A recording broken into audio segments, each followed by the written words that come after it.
Close your eyes and imagine yourself stepping out of the restless modern world and into a time long before electric light, before the endless hum of machines, before the rush of schedules and alarms. Imagine a village in the Middle Ages, sometime around the year 1300. The sun has just set, and with it, the pace of life has slowed to a rhythm both ancient and familiar. In the fading glow of twilight, the air carries the gentle scent of wood smoke and damp earth, mingling with the distant sound of low voices, a dog barking, and the muffled ring of a church bell echoing across the fields. The night is coming, and with it, a sense of stillness we rarely feel today. In the medieval world, the dark was not feared so much as accepted. It was a constant presence, a natural partner to the day. Without the harsh glare of street lamps, or the blue light of glowing screens, the horizon fades into velvet blackness. Stars emerge one by one in such clarity that even the faintest patterns of the heavens reveal themselves, stretching like a map above the small wooden houses clustered around the village square.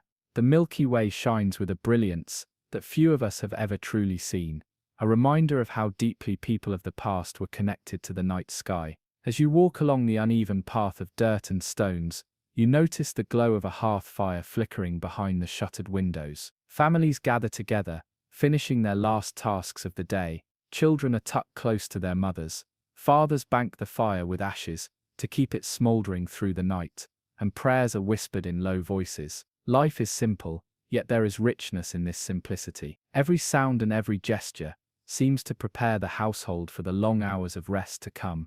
Think of the difference between this world and our own. Today we often treat the night as a challenge, a period to conquer with productivity, with bright lights, with endless distractions. We resist sleep, delay it, sometimes even resent it. But here in the medieval village, the night is embraced. It is not stolen time but sacred time.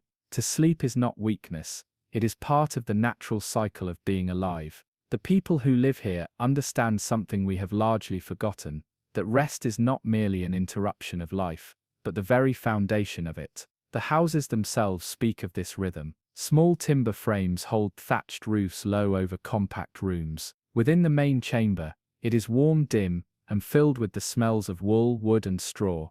The bed is not a luxury, but a necessity, constructed of simple wood, stuffed with straw, or in wealthier homes, layered with feathers. Blankets are woven of heavy wool, thick enough to guard against the chill. The room is not silent in the way we imagine modern bedrooms to be. It is alive with the creak of beams, the hiss of fire, the soft breathing of family members, and perhaps even animals kept inside for warmth and safety. Yet in this life, such sounds are not intrusions, they are reassurances, a reminder that one does not face the night alone. Step outside again, and feel the cool night air. Around you, the village is already settling into slumber. The fields are still, the trees shift quietly in the breeze. Somewhere in the distance, an owl calls. Time itself feels slower, softer, less hurried. There is no clock on the wall, no glowing digital display beside the bed. The rhythms of night and day are measured instead by the sun and the moon, by the changing seasons, by the toll of a church bell marking canonical hours. Sleep begins when darkness deepens, and it ends when dawn returns. It is a cycle aligned with nature, steady and uninterrupted. Now imagine yourself lying down within one of these small houses. The fire has been dimmed, the shutters closed, darkness presses in, but it is not suffocating. It is a natural blanket, soothing in its completeness. The stars still shine above the roof, though you cannot see them from your bed. You close your eyes, and there is no distraction, no electric glow to keep your mind restless. Only the warmth of the blanket, the presence of family nearby, and the slow settling of your breath as the night embraces you. It is easy to forget, in our modern lives, how much the body craves this kind of rhythm. The villagers of the Middle Ages lived within it daily. They rose with the sun, worked with their hands, ate simple foods, and ended their days with gratitude for survival, for harvest, for community. Sleep came not as an inconvenience, but as a gift. It was understood to be a time of healing, of connection to the divine, of renewal. Even without knowing the science of circadian rhythms, medieval people honored them through habit and necessity. As you rest in this imagined world, notice how different it feels from your own nights. There is no vibration of a phone, no street light leaking through a curtain, no restless noise of traffic or electronics. There is only the slow, steady beat of your heart, the rhythm of your breath, and the enveloping stillness of the dark. In this calm, the mind drifts more easily, worries fade into the background. The boundaries between waking thought and dreaming imagination begin to blur. This opening invitation is more than a simple description. It is a threshold, a doorway into the deeper exploration we will take together. Over the course of this journey, we will uncover why people in the Middle Ages often slept more peacefully than we do, and what wisdom we might recover from their ways. We will see how their lives were shaped by natural cycles of light and dark, how they embraced a rhythm of 2 sleeps instead of 1, how their rituals and beliefs infused the night with meaning. We will learn how their sleep was at once practical, social, and sacred, and how the world they lived in, with all its challenges, still nurtured a kind of rest that our modern age struggles to reclaim. For now, let yourself sink deeper into this vision of a medieval night. Picture the glow of embers fading in the hearth, the hush of voices trailing into silence, the chill of air against stone walls, and the soft comfort of wool against your skin. Hear the distant call of night birds, the creak of wood, the whisper of prayer before sleep. Feel the stillness, vast and timeless, wrapping around you like a cloak. This is the beginning of our journey, a journey through the forgotten wisdom of sleep.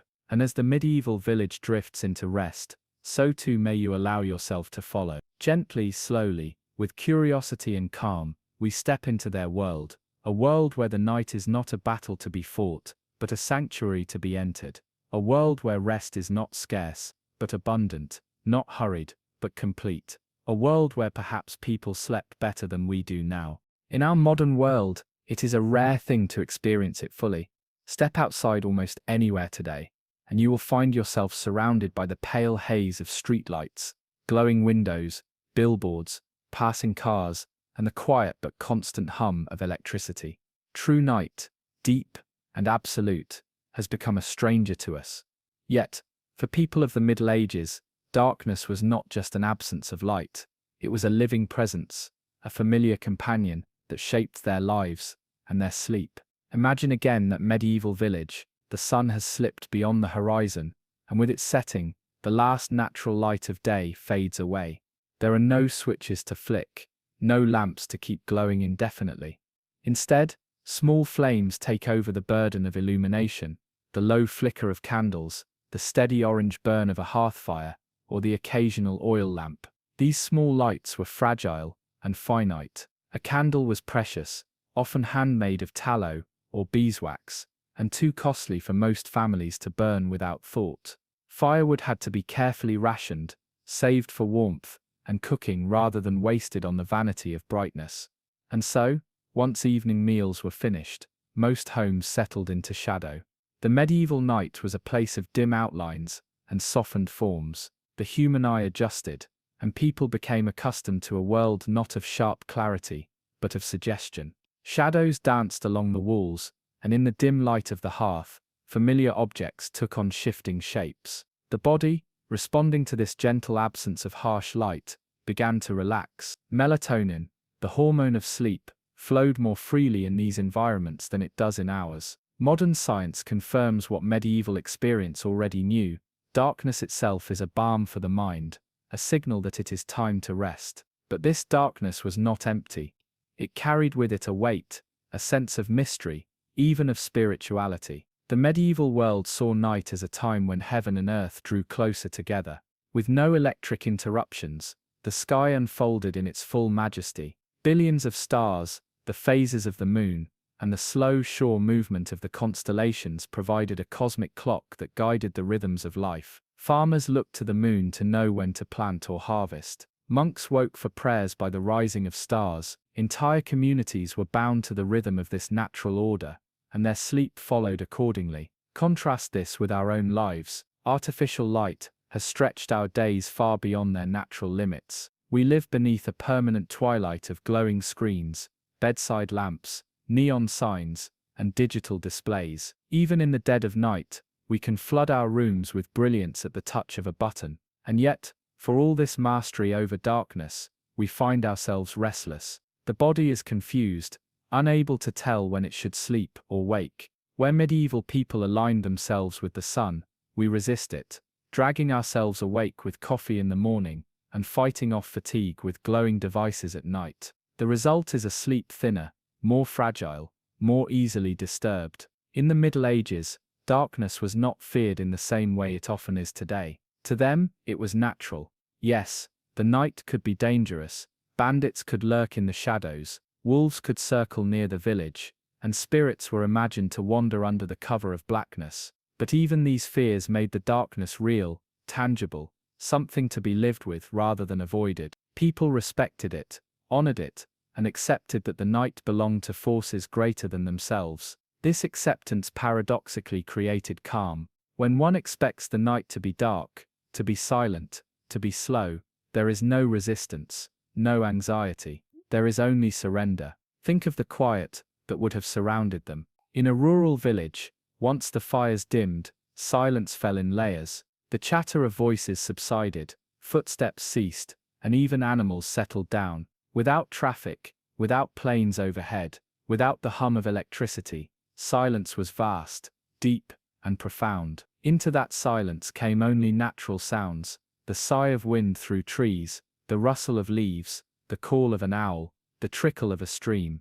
To the medieval ear, these were not disturbances but lullabies. The body, soothed by this natural soundscape, could rest more deeply than most of us can imagine today. Inside the home, families adjusted their habits to suit the rhythm of light and darkness. After sunset, evenings were short. A few final tasks might be done by firelight, mending a garment, telling a story, reciting prayers. Children would fall asleep, almost as soon as the shadows deepened, lulled not by glowing screens, but by the gradual fading of natural light. Adults, too, would begin to yawn, their bodies surrendering without resistance to the pull of night. There was no expectation of squeezing more hours of productivity from the day. The world slowed down because it had no choice, and in this slowing down, sleep was richer, deeper, more restorative. Even cities, though brighter than villages, were far darker than we imagine.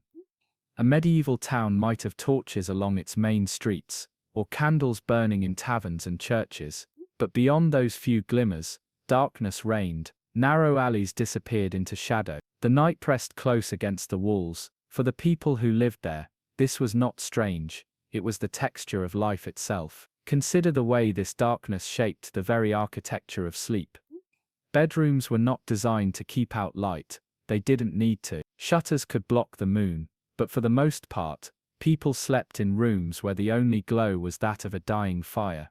There was no need for heavy curtains or blackout shades, no worry of intrusive street lamps. The darkness was complete, and the body responded in kind. When eyes closed, they rested in perfect blackness, and the mind could descend without interruption into dreams. The connection between light, darkness and sleep is something modern science has studied in detail, but in truth, it was always there, guiding humanity long before laboratories proved it. People in the Middle Ages may not have spoken of circadian rhythms or melatonin cycles, but they lived them instinctively.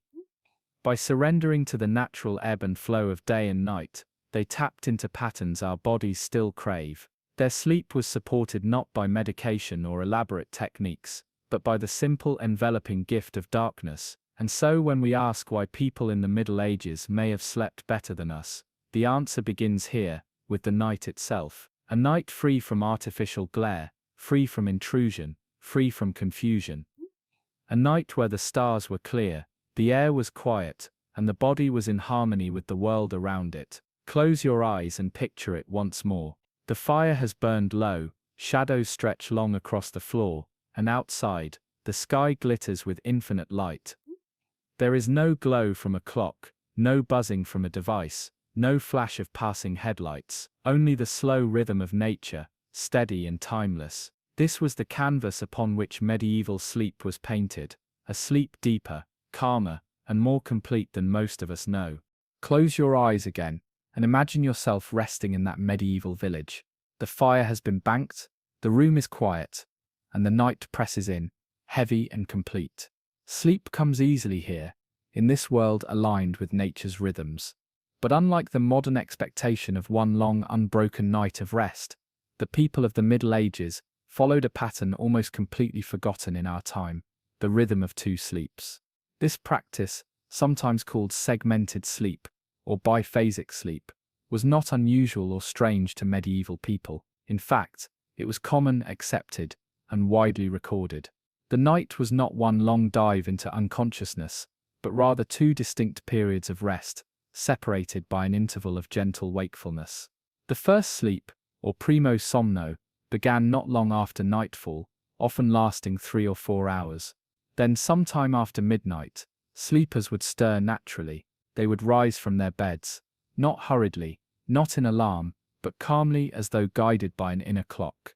For an hour or more, they would remain awake, praying, talking quietly, or reflecting in silence. Then when drowsiness returned, they would settle again into their second sleep, or secundo somno, which carried them peacefully into dawn.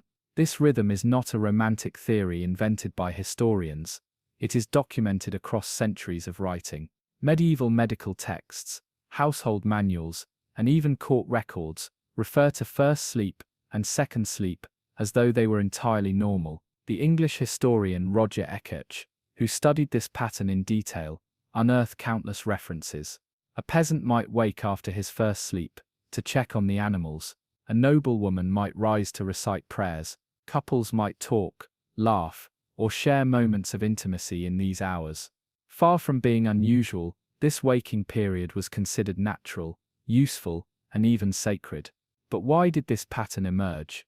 The answer lies again in the environment of the medieval world. With nights so dark, evenings began early. Families went to bed, not at midnight, but soon after dusk, their bodies guided by the absence of light. If you fall asleep at 8 or 9 in the evening, your first cycle of deep rest may naturally end by midnight. The body, refreshed for a time, slips into wakefulness.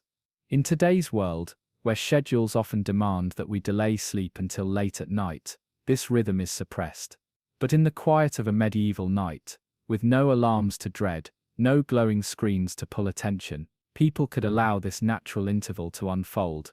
The waking period between the two sleeps was not wasted time. It was a liminal space, an in-between zone, where the boundary between waking and dreaming seemed thinner. Some used it for prayer, believing that these hours of night were especially close to the divine. In monasteries, the practice was formalized. Monks would rise for vigils or matins, chanting psalms in the candlelit hush of cloisters, their voices echoing like waves in the darkness.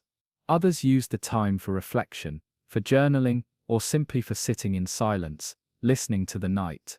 Peasants might stoke the fire, mend tools, or check on sleeping children.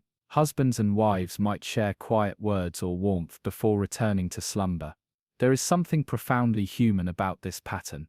Modern sleep science has shown that our brains may in fact be naturally wired for such segmentation. When artificial light is removed from experimental environments, people often fall into a two-sleep pattern without instruction. After a few days of natural darkness, they drift into sleep early, wake in the middle of the night, then sleep again until morning. The medieval rhythm, it seems, was not an invention of culture alone, but a reflection of our biology. Contrast this with our modern condition. Today we expect, even demand, that sleep be compressed into a single uninterrupted block. We pressure ourselves to get our 8 hours, as though rest were an item on a checklist. When we wake in the night, as many of us naturally do, we panic, we toss, we turn, we worry that something is wrong. The very thing that was once natural and accepted has become, in our age, a source of anxiety. This anxiety, ironically, is what often prevents us from falling back asleep. In trying to control rest, we have made it more elusive. The people of the Middle Ages did not carry such burdens. For them, wakefulness in the middle of the night was not a failure, but an opportunity. Imagine yourself rising from a medieval bed at midnight. The room is dim, lit only by the faint glow of embers. You step quietly across the floor, careful not to disturb those still sleeping. Perhaps you kneel by the bedside and whisper a prayer, or perhaps you step outside, pulling a cloak around your shoulders, and gaze at the starlit sky. The world is silent, vast, and still. In this pause between sleeps, you feel a clarity, a connection, a peace. Then when your eyes grow heavy once more, you return to bed, sliding back into dreams as naturally as water flows downstream. This rhythm also influenced the way people thought about dreams. Because they often woke between sleep cycles, they could reflect more vividly on what they had just dreamed. Dreams from the first sleep, often deep and intense, could be remembered and shared before returning to bed. The second sleep, lighter and closer to dawn, brought dreams of a different quality, gentler, sometimes more symbolic. To medieval minds, this layering of dreams added richness, a sense that the night was not just rest, but a journey of the soul. Writings from the period reveal how deeply embedded this pattern was. A 15th-century French physician wrote casually about the health benefits of rising between first and second sleep. English ballads reference lovers meeting in the midnight watch, a poetic nod to the waking interval. Even court records mention crimes committed between the first sleep and the second, as though the distinction were common knowledge. It was not considered unusual to speak of the night in two parts, because that was how life unfolded. Science today provides another layer of understanding. During the interval between sleeps, the body often enters a state of quiet wakefulness. Stress hormones are low, and the brain produces a calm, meditative awareness. Some researchers suggest this state is especially conducive to memory consolidation, emotional processing, and creativity. It is not the frantic wakefulness of insomnia, but a gentle restorative kind of alertness. Perhaps it is no wonder that prayers, poems, and conversations thrived in those hours.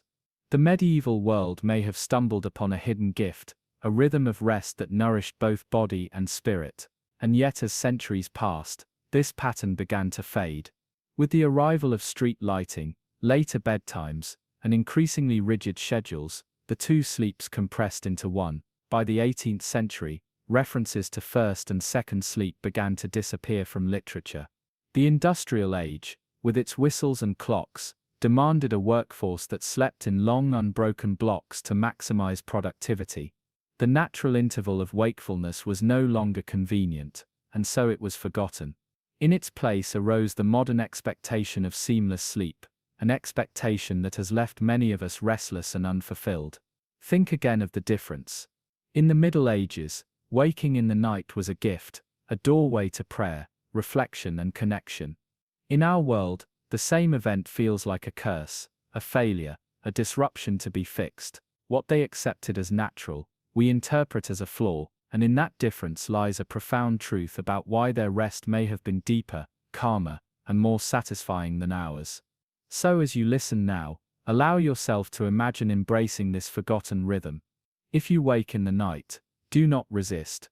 Instead, think of the medieval villager rising from first sleep, moving gently through the hush of midnight, and returning easily to slumber. Think of the monastery bell, calling monks to prayer, the stars wheeling overhead, the quiet hum of life lived in harmony with nature's cycles.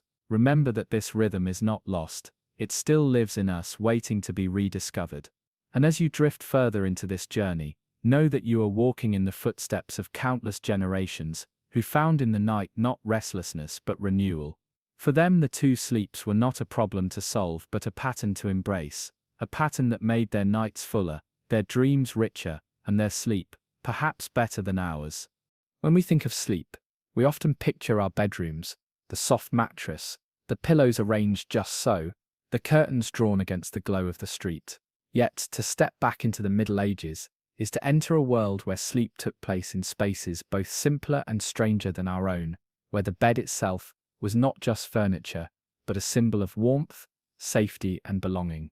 Imagine pushing open the heavy wooden door of a medieval home. The air inside is thick with the scent of wood smoke, wool, and straw.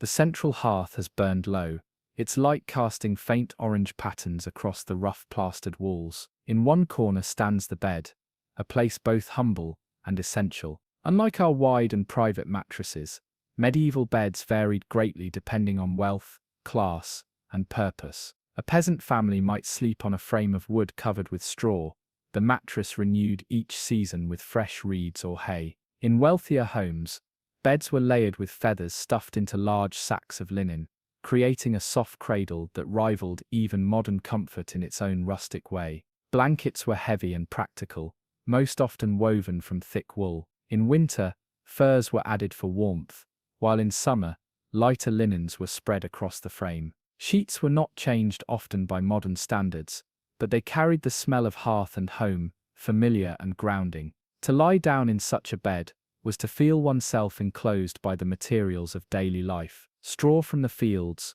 wool from the sheep, wood from the nearby forest. Sleep was not an isolated activity, but one deeply tied to the land and its rhythms. And yet, the bed was rarely a solitary space. In the Middle Ages, privacy was a rare luxury. Families often slept together, parents and children huddled in the same chamber, sometimes even in the same bed. This was not seen as unusual, but necessary, a way to share warmth during long winters, a way to protect the young, and a way to strengthen the bonds of kinship. In the glow of the hearth, with shadows stretching across the beams, sleep was a shared ritual. The gentle breathing of loved ones was part of the night's soundscape, and the comfort of another body close by was itself a lullaby. In noble households, beds took on a different form. Great canopied frames, carved with ornate designs, stood in chambers larger than most peasant homes. Curtains hung heavy around these beds, not only to display wealth,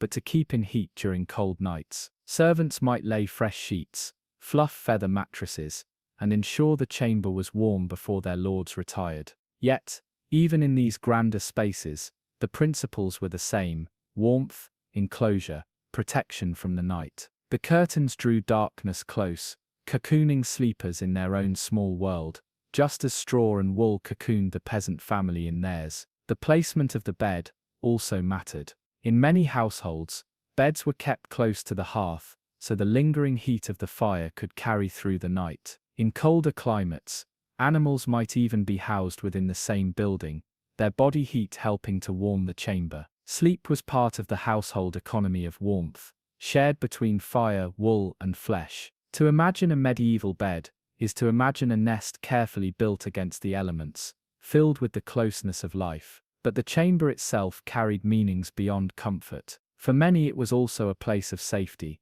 The darkness outside was vast and filled with uncertainty: wolves in the forest, thieves on the road, or spirits wandering in shadow. Inside, the bedchamber became a refuge. Doors were bolted, shutters closed, and the bed itself became a fortress against the unknown. The drawn curtains, the weight of blankets, the closeness of others, all of these combined to create a sense of security. And security, as we know even today, is one of the deepest foundations of restful sleep. Think too of the rituals that surrounded the bed. Before retiring, the fire might be covered with ash, so that embers would glow until morning. Prayers were whispered beside the frame, asking for protection through the night. Children were hushed with lullabies, their small bodies wrapped tightly against the chill. Even the act of climbing into bed carried a sense of transition, a passage from the waking world into the sacred time of rest. Where we often collapse into bed in haste,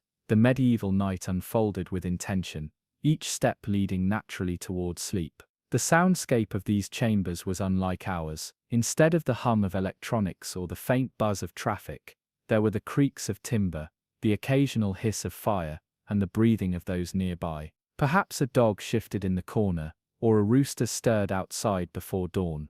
These were not disruptive sounds, but part of the natural rhythm of the home, signals of life continuing quietly around the sleeper. For many, such sounds offered reassurance, a reminder that they were not alone in the vast silence of night. It is tempting to think of these arrangements as uncomfortable compared to our modern standards, and yet for the people who lived within them, they were not. Comfort is relative, shaped by expectation. A straw bed felt soft to a body weary from long labor. A woolen blanket was a treasure on a cold night. The warmth of family was more soothing than solitude. Sleep was not about luxury, but about belonging to a family, to a household, to a community, to the cycle of the seasons themselves. Modern research has shown that a sense of safety and community enhances sleep quality. We sleep more deeply when we feel protected, when our bodies trust the environment around us. Medieval people, though lacking our modern mattresses and climate controls, possessed this sense of belonging in abundance. Their chambers may have been small, their beds humble, but they were surrounded by kin, warmth, ritual, and a world that moved in harmony with their rhythms. So when we wonder why people in the Middle Ages may have slept better than us, the answer lies not only in darkness and rhythm, but in the very spaces where they rested. Their beds and chambers, though simple, created an environment of closeness, warmth, and safety. They were not isolated individuals, retreating into solitary rooms, but members of households, enclosed in nests of wool, straw, and love. Close your eyes now, and picture yourself sinking into such a bed. The straw shifts beneath you, the blanket settles heavy across your chest, and the warmth of those nearby surrounds you like a shield. The fire glows faintly, its last embers sighing in the hearth. Outside, the village sleeps. Inside you are safe. You are part of the fabric of the home, part of its breathing, its silence, its warmth. This is the chamber of the medieval night, humble, protective, and deeply restful. To truly understand medieval sleep, we must let go of one of our strongest modern assumptions, the idea that sleep is something private, something meant to be done alone, behind closed doors. For us, solitude in sleep feels natural. We picture our own rooms, our own beds, our own little sanctuaries, where no one else intrudes. But for people in the Middle Ages, this was almost unthinkable. Sleep was rarely solitary, it was shared, it was communal, it was part of the fabric of human life that bound families, friends, and even strangers together. Let us step into a small peasant cottage, once again. Inside, space is precious. The family lives, eats, works, and sleeps in the same handful of rooms. Beds are few, and often there is just one main sleeping place. Parents lie down first, the children tucking themselves close to their mother and father. Sometimes siblings are bundled together, arms and legs entwined under a single blanket. The warmth of bodies is not just a comfort, but a necessity in the chill of winter. To sleep alone would mean to lose precious heat. In such a setting, closeness was life itself. But this sharing went beyond the family. Travelers often lodged with villagers, and it was not unusual for a guest to share a bed with a host. Inns too were places of communal rest. A weary traveler might find themselves climbing under the covers, beside someone they had never met before, both of them too exhausted to care, both of them grateful for the warmth and protection. To our modern sensibilities, this may sound strange, even unsettling, but for medieval people, it was simply the way of things. A bed was for sleeping, and if 2, 3, or more people needed to sleep, they did so together. Even among the nobility, sleep was not always private. Great lords and ladies might have their own grand chambers, yet servants sometimes slept nearby, ready to assist if needed. In castles and manor houses, guards and retainers rested close to their masters, keeping watch through the night. A nobleman's bed might have drawn curtains, but beyond them, others lay close at hand, forming a chain of presence and protection. This communal approach shaped not only where people slept, but how they thought about sleep itself. It was not an act of retreat, but of belonging. To lie down was to affirm one's place in a web of relationships: family, household, village, and community. The night was not an empty void into which one disappeared alone, but a shared experience woven from breath, warmth, and silence. Imagine the soundscape of such a night. You lie under woolen blankets, the straw mattress beneath you soft with the wear of years. Around you, others breathe in slow rhythm. A child murmurs in their dreams. A dog shifts by the door, perhaps someone coughs, or the embers crackle faintly in the hearth. Far from being a disturbance, these sounds are comforting. They remind you that you are not alone in the dark, that even in sleep life continues around you, and you are safely held within it. Modern science tells us that humans are social sleepers. Studies show that people often fall asleep faster and rest more deeply when others are nearby, especially when those others are trusted companions. Our ancestors understood this intuitively. They lived in a world where loneliness was rare, where the boundaries between self and community were far less rigid than ours. In the long winter nights, the warmth of others was as vital to rest as the blanket on one's back. Communal sleeping also reflected a world of limited resources. Firewood, wool, and straw were not infinite. To sleep together was to conserve heat, conserve space, conserve safety. A single candle might light the chamber for all, a single fire warm every sleeper, and in return, each sleeper lent their body's warmth to the group, a mutual exchange that deepened the bonds of kinship. Yet this togetherness was not only practical, it was also deeply symbolic. To share a bed was to share trust. It meant lying vulnerable, unguarded, beside another. Families wove their intimacy through the act of nightly closeness. Children learned the comfort of safety from their parents' nearness. Friends, when traveling, sealed their loyalty in shared blankets. Even strangers, pressed into the same bed by necessity, entered a silent pact of trust for the night. Sleep in this way became a kind of social contract. There are stories too from medieval records that reveal this intimacy. Chronicles and letters mention bedfellows, companions who slept together for warmth, friendship, or protection. In monasteries, monks often slept in shared dormitories, rows of simple beds or pallets arranged close together. Their breathing and prayers filled the chamber, a reminder that even in the most sacred of lives, sleep was not solitary, but shared.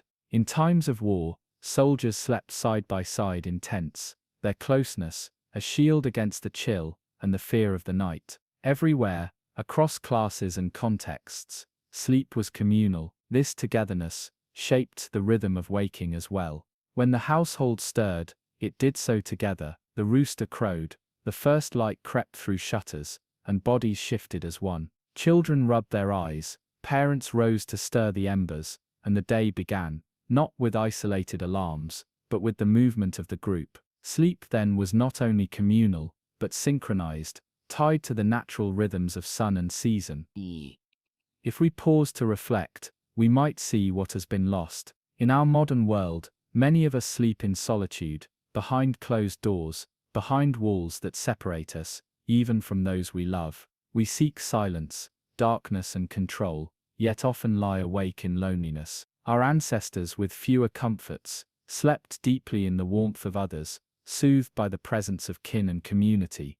Their nights were filled with breath and closeness, their safety woven from togetherness. To imagine this is to feel both wonder and longing. Picture again the medieval night, the cottage with its low beams, the fire glowing faintly, the family huddled under blankets. Children nestle into their parents' arms, a dog sighs in the corner, the air smells of wood smoke and wool. Outside, the village lies quiet, every home filled with its own chorus of breathing. The night is not empty, but alive with shared rest, and in that shared rest lies a depth of peace we often struggle to find. So when we ask why people in the Middle Ages may have slept better than us, we must look here at the communal nature of their rest. For them, sleep was not an act of isolation, but of belonging. They entered the night together, warmed by each other's presence, bound by trust and necessity. Theirs was a world where no one truly slept alone, where the bonds of family and community extended into the deepest hours of darkness, and in that belonging, they found the rest that modern life so often denies. Close your eyes now, and imagine lying there among them. You feel the warmth of a child, curled at your side, the steady breathing of a parent close by, the hum of life around you. You are not alone, you are part of something larger, something older. The night folds itself around you, and sleep carries you gently into its embrace. When most of us think of sleep today, we imagine one long, unbroken stretch of rest, ideally 7 or 8 hours from late evening to morning. This pattern feels so normal, so obvious, that we rarely question it. Yet in the Middle Ages, people did not sleep in the same way we do. Their nights unfolded in a rhythm that, to us, feels strange, but to them was as natural as breathing. It was the rhythm of the first sleep and the second sleep, a forgotten pattern that reveals how different their relationship to rest truly was. Imagine a medieval home. As night falls, the family settles down, bundled together in their shared bed. Outside, the world grows quiet. The fire in the hearth burns low. Slowly, weariness overtakes the body, and people drift into their first sleep. This sleep was deep and heavy, carrying them quickly into dreams. For a few hours, the house is still, broken only by the sound of breathing. But then, something curious happens. After 3 or 4 hours, many sleepers naturally awaken. They stir in the dark, not fully rested, but not alarmed either. This was expected. They rise from their beds, add wood to the fire, or sit quietly. Some pray, whispering their devotions into the night. Others talk softly with their companions, sharing thoughts they had no time for during the busy day. Couples often use this waking interval for intimacy, and neighbors might even visit one another if their cottages were close. The silence of night became a canvas for gentle activity, for reflection, for connection. This period of wakefulness might last an hour or more. Then, once the body and mind had settled, people returned to bed for their second sleep. This second stretch carried them into the early morning, ending with the first light of dawn. Together, the two sleeps added up to the same amount of rest, sometimes even more than our modern single block of slumber. But instead of seeing interruption as a problem, medieval people embraced it as part of life's natural rhythm. Historians have found countless references to this practice. In old manuscripts, letters, and diaries, phrases like "after my first sleep" or "toward the end of my second sleep" appear as casual markers of time. These words show us that people did not think of night as a single unbroken void. They thought of it as two halves, divided by a gentle interval. Physicians of the time even recommended first and second sleep as a healthy pattern, praising the restorative power of each phase. Why did this rhythm exist? Part of the answer lies in biology. Studies suggest that when humans live without artificial light, relying only on the sun, fire, and candles, they often fall into a biphasic pattern of rest. Our bodies seem wired to sleep in two segments, waking naturally after the first deep cycle. In a world without clocks, alarms, or electric lamps, medieval people simply followed the cues of their own biology. Their sleep matched the ebb and flow of darkness itself. But culture, too, shaped this pattern. The night between first and second sleep became a sacred space. For many, it was a time of prayer. Manuals for devotion advise Christians to use these hours for reflection, seeing the quiet wakefulness as a gift from God. In monasteries, monks rose for the midnight office, chanting psalms in candlelit chapels, before returning to their pallets. For lay people, too, the night offered a rare moment of stillness, a pause in which the soul could turn inward. Others used this time more practically. Farmers might check on their animals, mothers might nurse their children, craftsmen might mend tools, or prepare for the morning's labor. Couples whispered to one another, their words weaving intimacy in the hushed dark. Neighbors sometimes exchanged visits, their footsteps crunching softly on frosty ground as they crossed to a nearby house. Far from being wasted, these hours brimmed with quiet life. What is striking is how different this feels from our modern view of wakefulness at night. Today, if we wake at 2 or 3 in the morning, we often feel anxious. We think something is wrong, that our sleep is broken, that we will suffer tomorrow. We toss and turn staring at the clock, our minds racing. For medieval people, such wakefulness was not a problem. It was expected. It was built into the shape of the night, and perhaps in this acceptance, they found a kind of peace that we lack. To awaken in the middle of the night was not failure, but opportunity. It was a chance to think, to pray, to love, to simply be. Then, when the time felt right, they slipped back into second sleep, refreshed and ready for dawn. Let us picture this more vividly. The fire in the hearth glows faintly, casting soft light across the room. You stir, opening your eyes to the darkness. Beside you, someone else shifts and breathes. You rise quietly, wrapping a cloak around your shoulders. The air is cool, tinged with smoke. You step outside, and the village lies hushed under a sky thick with stars. Perhaps you pause to gaze upward, letting your thoughts wander.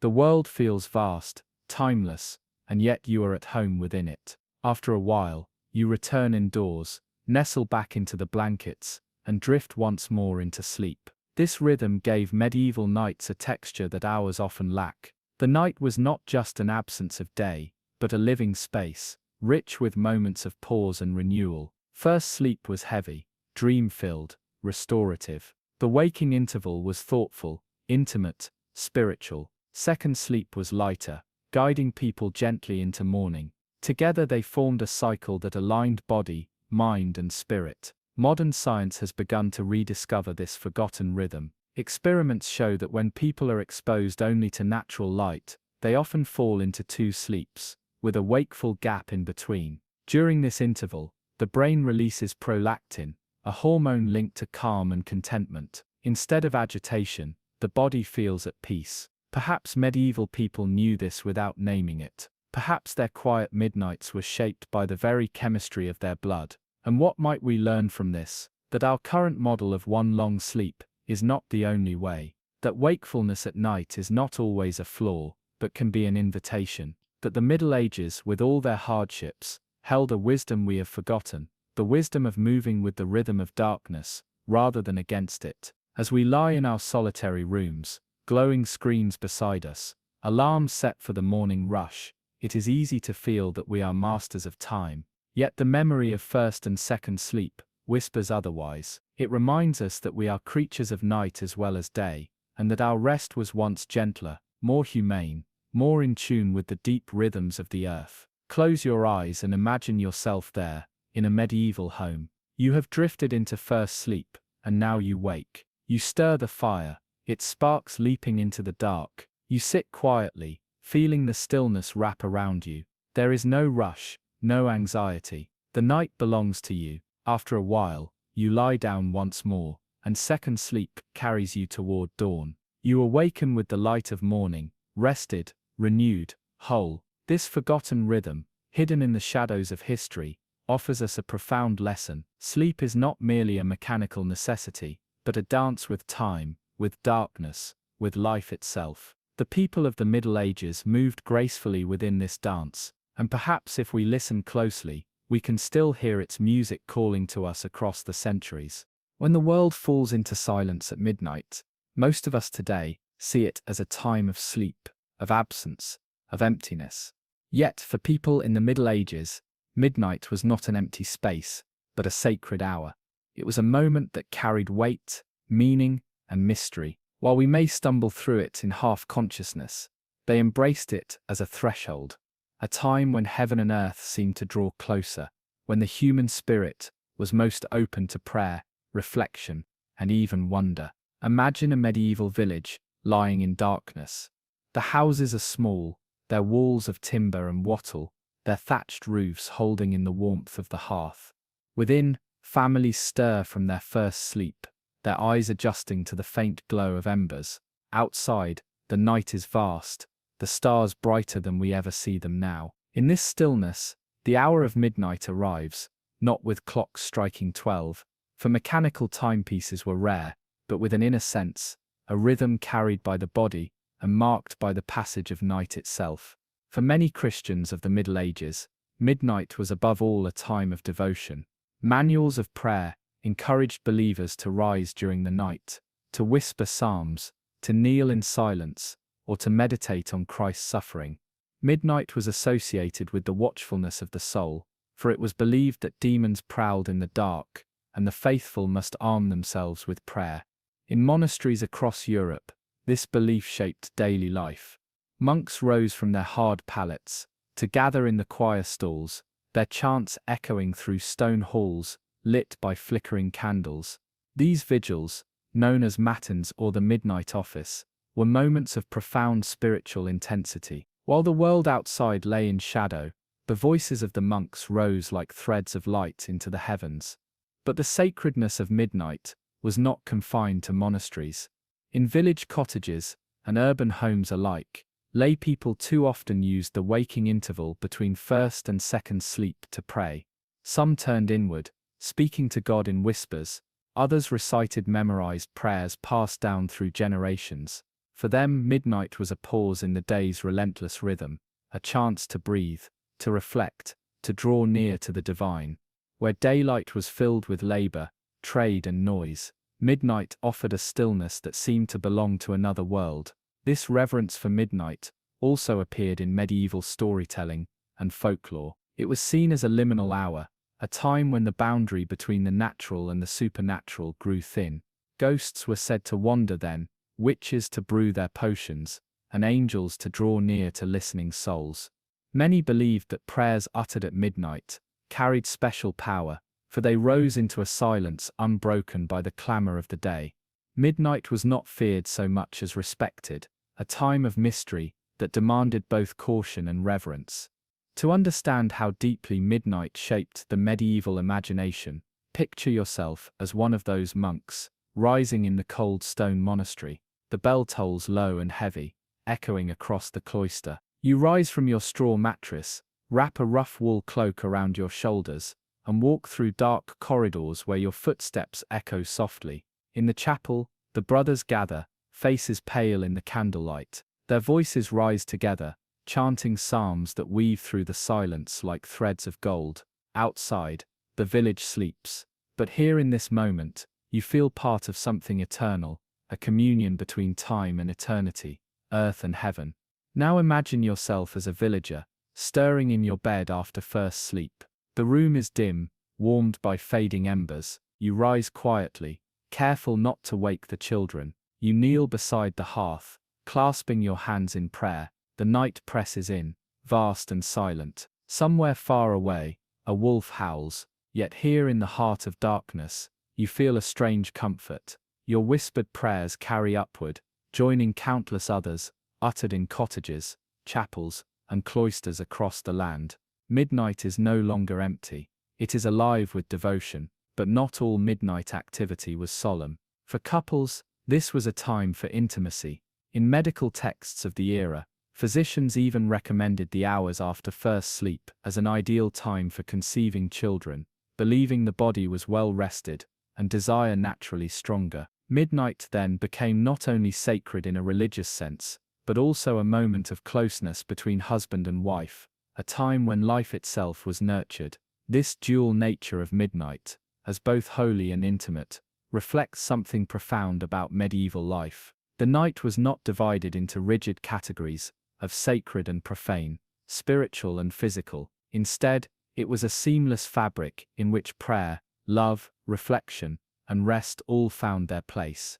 Midnight embodied this harmony. It was the hour of monks chanting in stone halls, of villagers whispering prayers by the fire, of couples sharing closeness in the hush of night. Modern science gives us another perspective on this rhythm. Research into segmented sleep suggests that the waking interval between first and second sleep often brings a sense of calm, not anxiety. Levels of prolactin in the body rise, creating a feeling of quiet contentment. In this state, reflection and intimacy come naturally. Perhaps this is why midnight became sacred to the medieval mind, not only because of religious teachings, but because the body itself inclined toward peace at that hour. The chemistry of the night reinforced its spirituality. Contrast this with our own age. Today midnight is often filled with artificial light, with glowing screens, with endless distractions. For many it is the hour of restless scrolling, of anxiety, of work that spills past the boundaries of day. The silence of night has been drowned by the hum of machines. We rarely pause at midnight, to reflect, to pray, or to simply exist. Yet the memory of how people once lived offers us a different vision, one in which midnight is not a void, but a gift, a threshold into deeper awareness. Close your eyes, and imagine that you are there again in the medieval world. The fire glows faintly, the air is cool, and the silence is deep. You rise in the dark, not to worry, not to fret, but to breathe, to pray, to listen. The night wraps around you like a cloak. For a moment, time itself seems to hold its breath. Midnight is not empty, midnight is alive. And as you return to your bed, settling in for your second sleep, you carry with you the sense of having touched something beyond yourself. You drift once more into dreams, but now they are dreams shaped by prayer, by reflection, by the quiet sacredness of midnight. In this way, the medieval night was not just a space for sleep, but a canvas for the human soul. Midnight stood at its center, a luminous hour, hidden in darkness, a moment when life slowed, and the eternal felt close. Perhaps that is why, even centuries later, the memory of midnight as a sacred hour still whispers to us, reminding us that the night is more than silence. It is a time for wonder. In the medieval imagination, sleep was not only rest for the body, it was a threshold for the soul. To lie down at night, to drift into dreams, was not thought of as a meaningless shutting off of the mind. Instead, sleep opened a door, a quiet passageway into realms beyond the waking world. Dreams could heal, warn, guide, or terrify. For many, they were more than idle visions.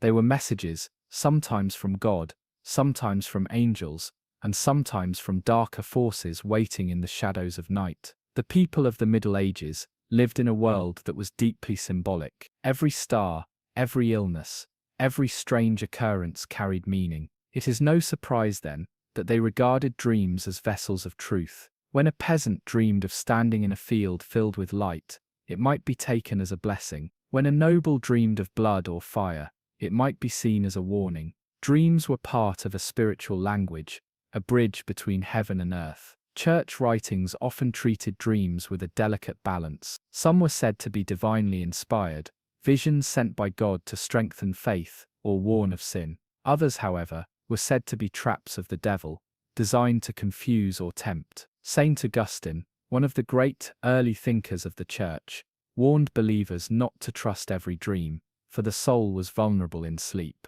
Yet he also admitted that dreams could reveal hidden truths. This tension between trust and suspicion shaped how medieval people spoke of their nighttime visions. In monasteries, dreams sometimes played an important role in spiritual life. Hagiographies, the written lives of saints, are filled with accounts of holy men and women receiving visions in the night. A monk might see Christ speaking to him in a dream, or a nun might dream of the Virgin Mary offering comfort. These stories carried weight, for they were taken as signs of divine favor. Sleep, in this way, became a form of prayer, a continuation of devotion, even beyond waking hours. But dreams were not only sacred, they were also practical. Physicians of the Middle Ages often wrote about dreams as windows into health. The humors blood, phlegm, black bile, and yellow bile were believed to shape not only the body, but also the imagination. A dream of fire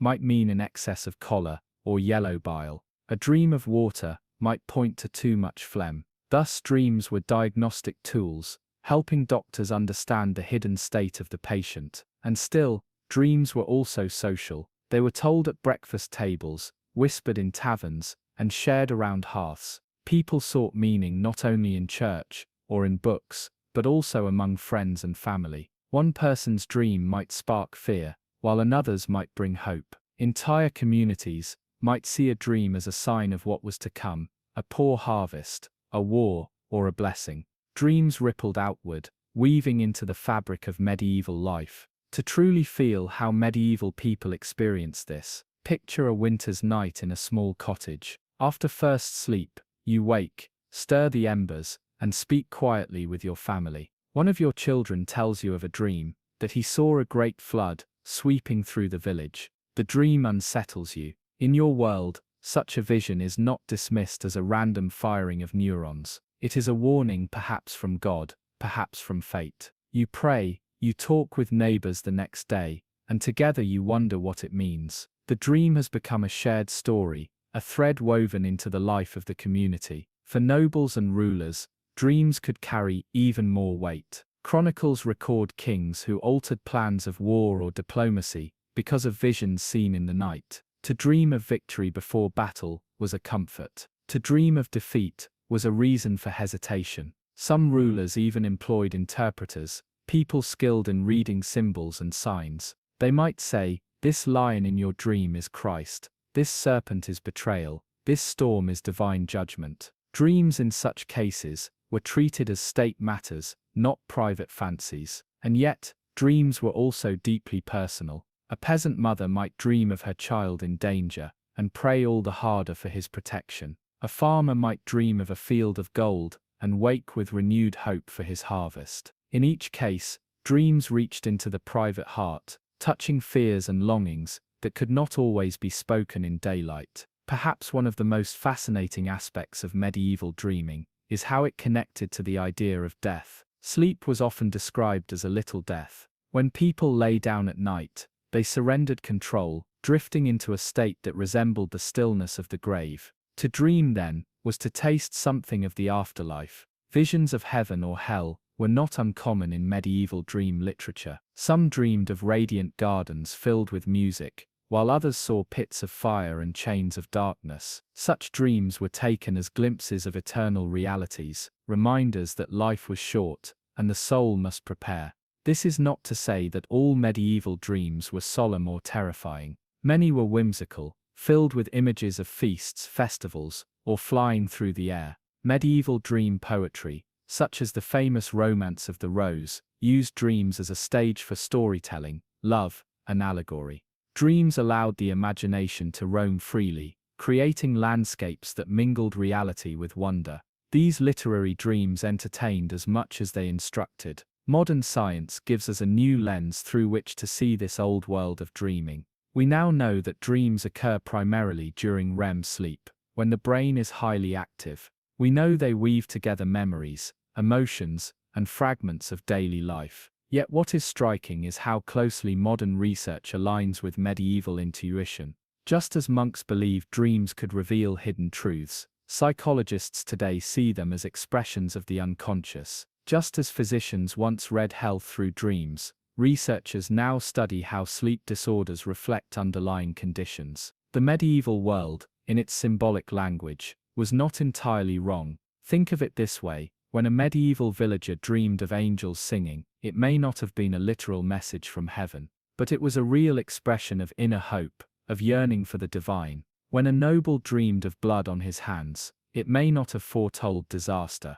but it revealed guilt, fear, or anxiety. The truth of dreams lies not only in prophecy, but in the mirror they hold up to the soul. Now close your eyes and imagine yourself drifting into medieval sleep. The fire is dim, the bed is rough, but the silence is deep. You slip into dreams, and suddenly you stand in a field of golden wheat. The air is warm, the sky filled with light. You hear voices, distant yet clear, singing in harmony. You reach out your hand, and the dream feels as real as waking life. You wake later, heart calm, and whisper a prayer of thanks. For you, this dream is not an illusion, it is a gift. As the medieval mind understood, sleep was more than rest. It was a journey into the body's healing, into the soul's reflection, into the mystery of the divine. Every dream, whether frightening or comforting, carried meaning. And in a world where darkness was vast, and stars shone brilliantly overhead, the dreams of the night glowed with a light all their own. When most of the medieval world sank into slumber, there remained a small band of souls who kept their eyes open through the darkness. The night was never truly empty. It belonged in part to the watchers, the guards who patrolled city gates, the monks who prayed in hushed cloisters, and the wanderers who walked roads under the pale light of the moon.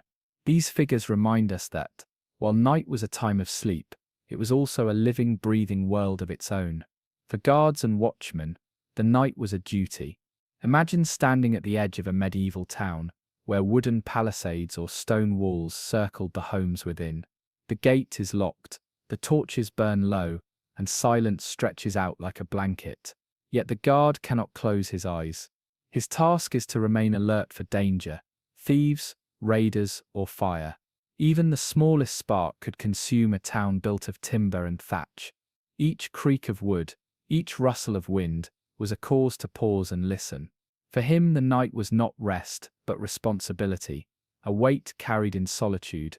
Monks, too, were keepers of the night. In monasteries scattered across Europe, strict rhythms of prayer divided the hours. Long after peasants and lords alike had fallen into first sleep, bells would toll softly, calling the faithful to matins, a prayer service held in darkness. Picture rows of monks in rough woolen robes, processing silently into the chapel, candles flickering against the stone walls. Their voices rise in chant, slow and solemn, filling the silence with harmony. For them the night was not to be feared, but sanctified. Every hour belonged to God, even the hidden ones. To keep vigil in darkness was to join the angels themselves in eternal prayer. But not every figure of the night belonged to discipline and order. Some wandered. Merchants who had been delayed on their travels sometimes pressed forward by starlight, hoping to reach the safety of the next town before dawn. Messengers bearing urgent letters might ride through the night, their horses' hooves striking sparks on the road. And then there were the restless men and women who, by choice or necessity, lingered in the shadows. Bandits prowled highways, taking advantage of sleeping villages. Vagabonds and outcasts sought shelter where they could, slipping between barns and hedges. Their lives lived in twilight. For those who walked at night, every sense sharpened, the darkness wrapped close, hiding dangers until the last moment. The bark of a dog might signal a nearby farm, while the sudden silence of birds could hint at movement in the trees. The air itself felt different, carrying scents of damp earth and wood smoke more strongly. To journey through the medieval night was to enter a world unfamiliar, one where the ordinary rules of safety and comfort did not apply. In towns the night had its own laws. Curfews were common, announced by bells at sundown. After that hour, ordinary folk were expected to stay indoors, shutters closed, candles extinguished. Anyone caught walking the streets, without good reason, risked suspicion or punishment. The curfew was more than a rule, it was a rhythm of communal life, marking the shift between day's bustle and night's stillness. Yet exceptions existed. Night watchmen carried lanterns, their slow patrols marked by the sound of staffs tapping against the ground. These figures were both protectors and enforcers, ensuring that silence prevailed and order was kept. Inside castles, the night was guarded even more carefully. Nobles and royalty feared assassination, theft or fire. Armed sentries kept posts along battlements and in courtyards, while servants remained ready to answer sudden calls. Here too, the watchers bore great responsibility. To fall asleep on duty could mean disaster and severe punishment. Yet even in the cold and the long hours, many guards surely drifted into moments of drowsiness, fighting the heavy pull of sleep. Their struggle echoes across centuries, reminding us of the universal difficulty of resisting night's embrace. For the monks, however, sleeplessness was not a punishment, but a chosen devotion. Their vigils transformed night into holy ground. In their chanting they believed they joined with the eternal choir of angels, bridging the divide between earth and heaven. The discipline was not easy, rising from warm straw pallets in the coldest hours to stand barefoot on stone, yet it gave them a sense of purpose that transcended fatigue. Their wakefulness became an offering, a way of weaving the sacred into the fabric of daily life. The idea of watching at night carried symbolic weight as well. In sermons and writings, the vigilant guard or monk was often praised as a model for the Christian soul, alert against sin, ever prepared for judgment, awake while others slept. The careless sleeper, in contrast, symbolized spiritual laziness. In this way, the simple act of staying awake in darkness took on moral meaning, shaping how medieval people thought about the balance between rest and responsibility. But the night watchers also bore witness to beauty. Standing alone at midnight, one might look upward and see stars spread like silver dust across the sky. Without modern light pollution, the medieval heavens blazed in glory. The Milky Way stretched clearly from horizon to horizon. Meteors flared like sudden fire, while the moon bathed fields and rivers in a pale glow.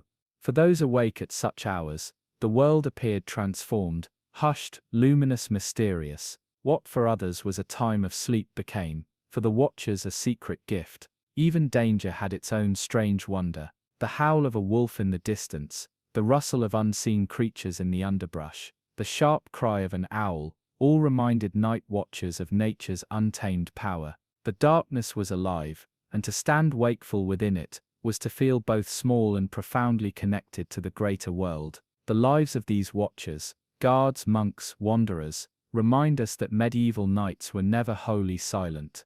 Beneath the vast sleep of the population there pulsed a steady undercurrent of vigilance, movement and prayer. These figures stitched together the fragile fabric of safety and meaning, carrying burdens while others rested. They embodied both the fears and the hopes of their age, the fear of fire and invasion, the hope of divine presence and protection, and perhaps in their own way, they too dreamed, not with closed eyes, but with open ones, gazing into the starlit night and imagining a dawn that always lay ahead. In the medieval world, sleep was not only a natural necessity, but also a matter of science, philosophy, and faith. Long before neuroscience and circadian rhythms, physicians and scholars turned to the framework they trusted most, the theory of the four humors, to understand why people slept, how long they should sleep, and what made sleep healthy or harmful. They believed one had to look at the delicate balance of these humors: blood, phlegm, yellow bile, and black bile. The theory was ancient, passed down from Greek and Roman writers like Hippocrates and Galen. Medieval Europe, inherited and preserved it, weaving it deeply into medical practice. According to this view, every human being carried these four fluids within their body, and health was the art of balance. Too much of one humor could cause sickness, too little could lead to weakness. Sleep in this vision was not simply a pause in activity, it was a vital process through which the body restored balance, allowing the humors to settle and the spirit to regain harmony. Imagine a medieval physician advising a patient. He would not speak of brain waves or melatonin, but of how sleep cooled the body, thickened the humors, and allowed digestion to complete its work. Night rest was considered essential for transforming food into nourishment. If a person skipped or shortened their sleep, it was believed that the humors would remain unsettled, leading to fevers, melancholy, or even madness. Sleep, then, was both medical and moral, a sign of order within the body, and by extension, the soul. Physicians described not only why sleep mattered, but also when and how it should be taken. Medical texts often recommended that people go to bed a few hours after sunset, giving their bodies time to digest the evening meal. To lie down immediately after eating was thought to encourage crudities, undigested matter that spoiled the humors and led to ill health. A light walk, gentle conversation, or even quiet prayer before bed was encouraged, calming the spirit so the humors could settle more easily. The sleeping position itself was also considered important. Many texts advised lying first on the right side, so that the stomach's heat could cook the food more efficiently, then turning to the left side, which was thought to aid the liver. Lying face down was discouraged, for it was said to suffocate the body, while lying flat on the back was thought to invite bad dreams and even spiritual temptation. To sleep in harmony with nature was to respect the body's needs, guiding the humors with care. Temperature, too, was a vital part of the medieval sleep science. Physicians believed that cold and damp conditions could corrupt the humors, especially phlegm, leading to coughs and fevers. Warmth was protective, though excess heat could dry the body and disturb sleep. A well-prepared bed with straw mattresses, woolen blankets, and perhaps a heated stone at the feet was not just comfort, but medicine. Even the colors and scents of the bedchamber could be prescribed. Herbs like lavender, chamomile, or valerian were thought to calm the spirit and ease the passage into slumber. Beyond physical advice, there was also deep concern for the moral dimension of sleep. Too much sleep was frowned upon, often associated with sloth, one of the 7 deadly sins. Preachers warned that oversleeping dulled the spirit, invited vice, and wasted precious hours that could be devoted to prayer or work. Too little sleep, on the other hand, risked angering God by damaging the body he had created. Thus the ideal was moderation, a balanced amount of sleep, timed and prepared in accordance with medical and spiritual wisdom. Dreams were another aspect where humors and health intersected. Medieval dream theory suggested that what one ate before bed could shape the visions of the night. Heavy, rich foods were believed to produce strange or troubling dreams, as the humors struggled with digestion. Light, pure foods led to gentler, more uplifting dreams. Physicians sometimes acted as interpreters of dreams, explaining them as signs of physical imbalance or even warnings of disease. In monasteries, dreams were read on a different level, as possible messages from God or temptations from the devil. Whether spiritual or medical, the night's visions were never considered meaningless. Women's sleep, in particular, was often discussed with reference to humors. Female bodies were thought to be colder and wetter in nature, dominated by phlegm and blood. As a result, physicians recommended different sleep routines for women, with greater care to avoid dampness and cold. Pregnancy added further considerations. Expectant mothers were advised to rest frequently, to preserve both their own humoral balance and the child's. These beliefs reveal how deeply the theory of humors shaped daily life, touching even the most intimate rhythms of rest. The balance of humors also linked sleep to the seasons. In winter, when nights were long and the body was naturally colder, more sleep was considered appropriate. In summer, with short nights and greater heat, less sleep was recommended. Physicians wrote calendars of health that advised not only when to plant or harvest, but also when to rise, when to rest, and how much to sleep. A medieval person's nights were thus tied to the larger cycles of nature, woven into the rhythm of the year itself. But not all medical advice was strictly humoral. Alongside the ancient theories, there existed a wealth of practical remedies. Herbal concoctions were common. Poppy syrup, lettuce seeds, and infusions of valerian root were all prescribed to bring on sleep. Amulets, too, were sometimes worn, containing inscriptions or small relics thought to ward off nightmares. While these remedies may seem quaint, they reflected the deep importance given to healthy sleep. It was not a matter to be taken lightly, but a cornerstone of both survival and spiritual well-being. Even kings and nobles paid attention to sleep as part of their health regimen. Physicians at court wrote detailed treatises on the subject, blending Galenic science with personal observation. A ruler who slept poorly was believed to govern poorly, his humors disturbed, his judgment clouded. Chronicles occasionally record instances of kings who fell ill after restless nights, or who sought cures from foreign doctors, promising to restore proper sleep. For the mighty and the humble alike, the night's rest was seen as the foundation of life's order. In monasteries, the science of sleep merged with discipline. Monks were expected to rest only as much as necessary, breaking their sleep into two parts, rising at midnight for prayer, then returning to bed. This biphasic pattern was itself justified through humoral reasoning. Waking in the middle of the night allowed digestion to complete, dreams to be interrupted, and the soul to return refreshed to prayer. In this way, medicine and devotion worked hand in hand, shaping the rhythm of sacred nights. Today, much of humoral theory seems strange, even misguided. Yet, when we step back, we see its wisdom in another light. Medieval physicians understood, in their own language, what modern science has confirmed: that sleep is essential for digestion, immunity, mood, and mental clarity. They knew that too much or too little sleep harmed health, that environment shaped rest, and that dreams reflected the mind's inner state. Their explanations may differ from ours, but their respect for sleep's importance remains strikingly familiar. In the end, the medieval science of sleep reminds us that rest was never taken for granted. It was studied, debated, and honored as one of life's deepest needs. To lie down at night was not only to surrender to nature, but to participate in the great balance of the body and the cosmos. Each hour of slumber was a gift of restoration, a chance to set the humors in order, to calm the soul, and to prepare for the labors of the day to come. In medieval Europe, sleep was not a universal experience shared in the same way by all people. It was shaped profoundly by class, occupation, and setting. A noble lord, a cloistered monk, and a peasant in the fields did not close their eyes under the same conditions, nor did they dream with the same concerns. Sleep reflected not only biology but also hierarchy. To study how different classes rested is to glimpse the deep inequalities of the Middle Ages, where even the night could not escape the divisions of rank and duty. Let us begin in the chambers of the great lords and ladies. Within castles and manor houses, sleep was a statement of power. Nobles rested in carved wooden beds, raised high above the ground, layered with wool, furs, and embroidered linens. Curtains often surrounded the bed, not only for warmth, but for privacy, marking a separation between ruler and subject, even in the most vulnerable hours of the night.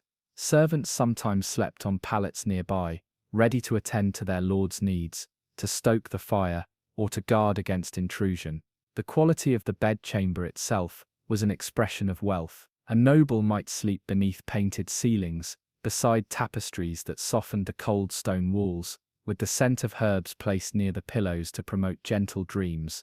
Yet, even in these luxurious settings, sleep was not without its anxieties. Nobles often faced the burden of leadership, political rivalry, and the fear of betrayal. Chronicles record kings who slept uneasily, troubled by visions of plots or omens. Medieval medicine added to this caution. Nobles were advised not to overindulge in rich evening feasts, for too much wine or roasted meat could disturb the humors and bring on restless nights. Thus, the very privileges of nobility, feasting, drinking, and entertainment, could also become sources of nocturnal unease. In contrast, the sleep of peasants was marked by hardship and simplicity. The majority of Europe's population lived in modest cottages of wood or wattle and daub, often sharing a single room with their family and livestock. The warmth of the animals was practical, especially in winter, when cold drafts crept through the thatched roof. Peasants slept on straw mattresses, sometimes covered with rough wool blankets, but comfort was limited. Privacy was unknown.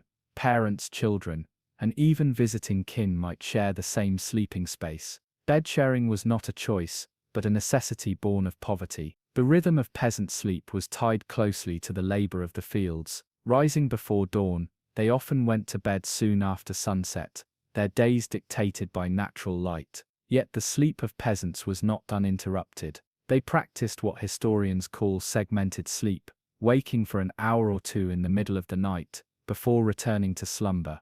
During this interval, they might pray, stoke the fire, check on animals, or simply lie in quiet conversation. This biphasic rhythm was not only cultural but practical, allowing them to balance rest with vigilance, in a world where danger, both human and natural, was never far away. Monks, meanwhile, lived by a completely different rhythm. In monasteries across Europe, sleep was woven into the discipline of prayer and devotion. The rule of Saint Benedict, followed by many orders, required monks to rise in the middle of the night for the divine office, a series of prayers known as matins or vigils. This broke their rest into two distinct parts: an early sleep soon after sunset, and a second sleep after the midnight prayers until dawn.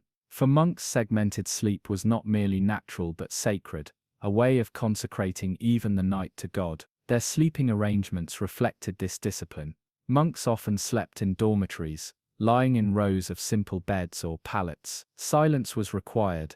Conversation at night was forbidden. Each monk was expected to sleep clothed, ready to rise instantly when the bell called. Candles or small lamps might burn dimly, providing light for sudden prayer or emergencies. The dormitory was not a place of comfort but of order, where sleep itself became an act of obedience. In some strict orders, monks even slept sitting upright in chairs or on wooden boards, to avoid indulgence, and to remind themselves of spiritual vigilance. Nuns too practiced a disciplined form of rest, though often in smaller convents. Their sleep was less exposed than that of monks, but no less controlled by ritual. Like their male counterparts, they rose for midnight prayer, and viewed rest as a temporary withdrawal, not an escape. For them the night was a test of devotion, where dreams could be both a battlefield of temptation and a space of divine revelation.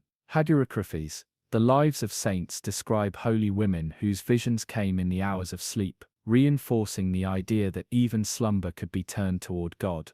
Between these extremes, the opulence of lords, the austerity of monks, and the hardship of peasants, existed the middle classes of merchants, artisans and clerks. Their sleep blended elements of both comfort and necessity. A wealthy merchant might afford a feather mattress and a sturdy bedstead, while his apprentice slept on a pallet in the shop. Town dwellers often lived above their workplaces, and so their nights were filled with the sounds of urban life: carts rattling over cobblestones, taverns echoing with voices, or bells marking the hours. Sleep in towns was more fragmented, interrupted by noise, and by the responsibilities of business. Yet even here, the idea of segmented sleep persisted, with townsfolk rising in the night to tend fires, visit neighbors, or read by candlelight. Social class also determined attitudes towards sleep itself. For the wealthy, sleep could be seen as a form of luxury, something to be protected with heavy curtains, herbs and servants. For peasants it was a necessity, taken when work allowed. For monks it was a duty to be carefully measured and restrained. These differences shaped not only how long people slept, but how they understood what sleep meant. To the noble it might represent peace, to the peasant survival, to the monk obedience. Children's sleep too varied by class. Noble children might be placed in cradles or small beds within their mother's chambers, guarded by nurses. Peasant children often shared the family bed, wrapped in simple coverings. Monastic children, novices in training, were introduced early to the strict rhythms of cloistered rest. Each upbringing formed a different relationship with sleep, instilling either comfort, endurance, or discipline. The seasonal cycle again played its part. In noble halls, winter meant heavier blankets, and sometimes heated stones placed under the sheets. In peasant cottages, it meant huddling closer together for warmth. In monasteries, the seasons mattered less. Prayer hours remained fixed regardless of frost or summer heat, a reminder that divine discipline outweighed earthly discomfort. Yet despite these differences, there was also a shared human truth. Sleep was both fragile and precious. All classes feared the dangers of the night. Illness could strike while one slept. Fire could spread unnoticed. Spirits or demons were believed to prey on sleepers, particularly the vulnerable. To guard against these fears, people across society relied on rituals, prayers before bed, charms hung by the door, or protective gestures such as crossing oneself before closing the eyes. In this way, medieval sleep was both universal and divided. Everyone slept, yet no one slept alike. Nobles sought peace in luxury, peasants in necessity, monks in discipline. Each night carried the imprint of class, shaping how rest was taken and understood. Still, beneath the differences, the same rhythms beat: weariness at day's end, the relief of lying down, the drift into dreams, and the hope of waking with strength renewed. The medieval night was not merely a time for rest. For many, it was a realm of mystery, danger, and the unseen. When the sun set, the world became less certain, less safe, and far harder to control. Darkness blurred the lines between reality and imagination, and with few lights to dispel the gloom, the night became fertile ground for fears and superstitions. To understand how medieval people slept, we must also understand what they believed lurked in the hours of shadow. Let us begin with the most common and universal fear, the dark itself. Today, cities glow with artificial light, but in the Middle Ages, night was nearly absolute. Only the moon and stars, or the weak flicker of torches and candles, could push back the blackness. Within villages, shadows stretched between cottages, and in the countryside, vast fields and forests dissolved into obscurity. Darkness bred uncertainty, and uncertainty bred fear. Was the shape outside the window a tree swaying in the wind, or a thief? Was that sound in the distance a wandering animal, or something far more sinister? To many, the night was alive with hidden threats. Superstitions grew out of this uncertainty, offering explanations for what could not be seen or understood. One of the most feared nighttime visitors was the demon known as the Mara, or night hag. People believed such spirits crept into bedchambers and pressed down on sleepers, causing nightmares, breathlessness, or even death. This experience, what we now recognize as sleep paralysis, was explained through folklore. Victims described the sensation of an invisible weight on their chest, a presence they could not escape until they awoke. To protect themselves, some hung charms above the bed, others made the sign of the cross, and still others whispered prayers before lying down, asking divine guardians to shield them through the vulnerable hours of slumber. Ghosts too haunted the medieval imagination. The souls of the restless dead were thought to wander after sunset, especially if they had died violently or without proper rites. Cemeteries were avoided at night, not only for fear of criminals, but for the spirits believed to linger among the graves. Travelers told stories of meeting phantom figures on lonely roads, or of hearing voices in the wind. For families, dreams themselves could be messages. A deceased relative appearing in sleep might bring a warning, or a request for prayers to ease their soul's passage through purgatory. In this way, the dead never entirely left the living, especially when night fell. Wolves and other predators gave rise to another layer of dread. In rural areas, the howl of wolves at midnight was a chilling reminder of the dangers beyond the village boundary. Tales of werewolves blended this natural fear with supernatural terror. A neighbor who disappeared at odd hours, or bore unexplained scratches, might be suspected of changing form under the moon. Such stories blurred the line between folklore and daily survival, for the fear of beasts and the fear of curses often mingled in the minds of those who lay awake, listening to the sounds of the forest. Witches were another constant fear. Though large-scale witch trials would come later, medieval people already believed in those who could summon storms, blight crops, or cause illness through curses. At night, witches were imagined flying through the air, or gathering in secret assemblies known as Sabbath. The fear of witchcraft was especially strong in villages, where misfortune, whether a sick cow, a spoiled harvest, or a sudden fever, demanded explanation. The The darkness made such fears sharper, for when the world was hidden, it seemed all the more likely that harmful forces were at work. The church played a powerful role in shaping how people thought about the night. Priests warned of demons seeking souls while they slept.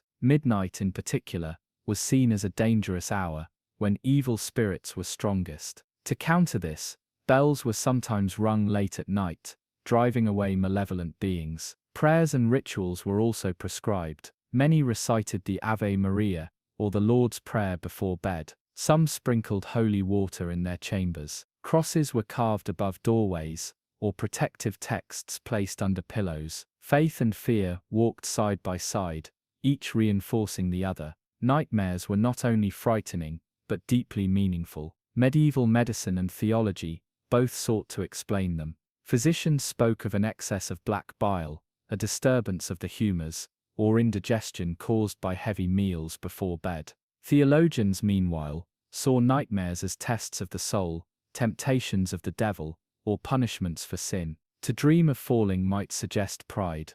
To dream of fire might signify lust. Dreams could also carry divine messages. The boundary between ordinary sleep and spiritual revelation was thin, and people were taught to interpret their visions carefully, lest they mistake a devil's trick for God's command. The architecture of medieval homes reflected these anxieties. Doors were bolted with heavy wooden bars, windows shuttered, and fires banked to prevent sparks from igniting thatched roofs. Yet even with such precautions, the night was rarely free of unease. In towns, curfews were enforced, and watchmen patrolled the streets. Their cries marked the passing hours, but also reminded citizens of lurking dangers. In villages, dogs were kept as guards, their barking both a comfort and a warning. Each sound in the night carried weight: the hoot of an owl, the creak of timbers, the sudden silence of the wind. For children, the night was filled with cautionary tales. Parents warned them to stay in bed lest the bogeyman carry them off. Stories of spirits, witches and monsters were passed down as both entertainment and instruction. The effect was twofold. Children learned to fear wandering at night, and they inherited the broader culture of nocturnal superstition.